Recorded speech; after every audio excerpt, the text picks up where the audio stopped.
लगभग 2-3 महीने पहले भी आप लोगों ने चुनाव लड़ा था, लेकिन उस वक्त जेठ की गर्मी थी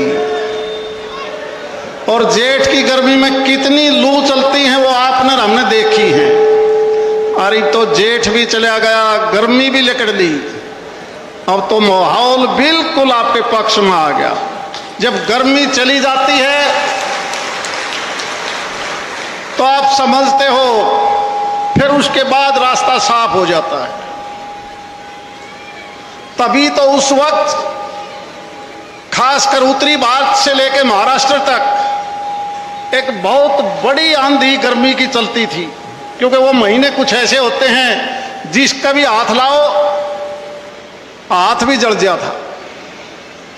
लेकिन आज बादवे में तो नौमी पाछे गुग्गे पाछे तो जाडा आ जाए, जाडा जन्म ले लेता है। तो वो सर्दी का मौसम, वो गर्मी का मौसम चला गया, सुहावना मौसम, एक अच्छी खबर, अच्छी शुरुआत ये मान के चलो इस बादवे के बाद में शुरू होगी। और जब ये रिजल्ट आएगा, मैं तो केवल एक बात कह सकता हूं, 2014 का जब लोकसभा का चुनाव हुआ और उसके बाद विधानसभा का चुनाव भी 2014 में आया, 2019 में आया, अब ये 2024 का विधानसभा चुनाव है। आपकी इस लोकसभा में 9 विधानसभा सीट हैं। अगर आपको याद हो, 2014 में 9 में से 6 सीट भारतीय जनता पार्टी ने जीती, 3 दूसरे दलों ने जीती। 2019 में आप लोगों ने 5 सीट जीती, 4 दूसरे दलों ने जीती। और मैं दावे से कह सकता हूं, इस बार वो 4 और 5 और 6 उनसे ज्यादा विधानसभा की सीट आपकी इस लोकसभा में आप जीतने जा रहे हो। इससे अंदाजा लगा सकते हो कि सरकार किसकी बन रही है। आपने बाहर देखने की जरूरत नहीं है। और अब तो मेरे सामने, मैं भी लगभग 35-40 साल से क्षेत्र से जुड़ा हुआ हूं। बहुत से हमारे बीजेपी के वही साथी जो मुझे सामने नजर आ रहे हैं, और इनसे भी ज्यादा नए साथी भी जुड़ गए, तो ये मान के चलो कि आपकी जीत का मार्जिन और ज्यादा बढ़ेगा, और ज्यादा बढ़ जाएगा। आपका मुकाबला किससे है?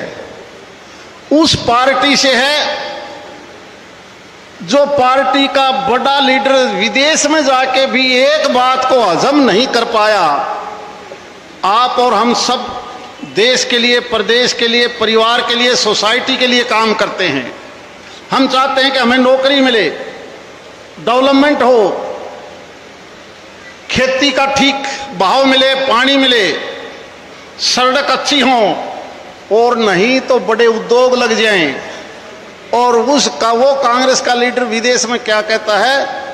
भारत का माहौल ठीक नहीं है, वहां फैक्ट्री लगाने की सोचना मत, हमारे से चाइना तो बहुत अच्छा है, चाइना हमारे से आगे बढ़ रहा है। यानी वो उसकी सोच क्या है कि भारत गड़बड़ा रहा है, वहां मत जाओ। अरे अच्छी सड़क बनेगी, बाहर से इन्वेस्टर आएगा, और जब यहां बड़े उद्योग लगेंगे तभी तो हमें रोजगार मिलेगा। और कांग्रेस का बड़ा लीडर यह कहे कि भारत के हालात खराब हैं, चाइना के हालात हमारे से 100 गुना अच्छे हैं। दुनिया कहती है कि कोरोना को लाने वाला चाइना है, लाखों करोड़ों आदमियों को मारने वाला कोरोना है। अमेरिका से लेकर यूरोपियन विकसित देश कहते हैं कि इस चाइना को एक तरफ करो, वहां उद्योग नहीं जाना चाहिए। और हम इस देश का एक पार्टी का लीडर क्या कहता है? चाइना ज्यादा अच्छा है, हिंदुस्तान में मामला गड़बड़ है, वहां फैक्ट्री लगाने की जरूरत नहीं है, वहां इन्वेस्टमेंट मत करो, वहां दूसरी बात क्या कहता है? अरे अच्छी, मैंने शासन और प्रशासन का भय निकाल दिया वहां लोगों से। यानी उसका मतलब कि कोई किसी ने मार लियो, डरियो ना। एक नेता ये कहे कि मैंने भय काट दिया। ईमानदारी से देखना, अगर किसी बदमाश का गांव में भय निकल जाए तो गांव में बसन देगा के? और देश का वो लीडर कहता है कि मैंने देश का भय निकाल दिया। मैंने सरकार का, शासन का, प्रशासन का भय निकाल दिया है। क्या चाहता है इस देश को के बारे में वो।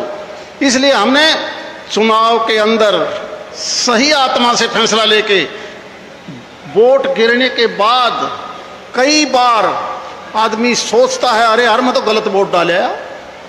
देश को सुरक्षित अगर रखना है, आगे अगर हमने बढ़ना है, आने वाली पीढ़ी की सोचना है, तो भारतीय जनता पार्टी एक ऐसी सरकार है जिन्होंने एक स्मूथली आगे चलाया है। बहुत से प्रोजेक्ट अब भी अधूरे हैं और अब तो आपको दो दो तो सांसद मिल गए घर बैठे, एक मैं, एक या किरण बन की।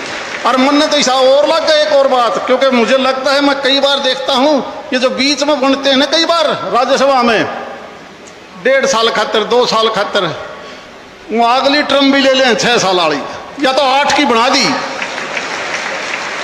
विधानसभा में भी आपका हिस्सा हो जाएगा। मैं ज्यादा नहीं कहना चाहता, लेकिन चुनाव है, इसमें वोट का मार्जिन हमारी सभी सीटों से ज्यादा हो, केवल यही विश्वास करता हूं।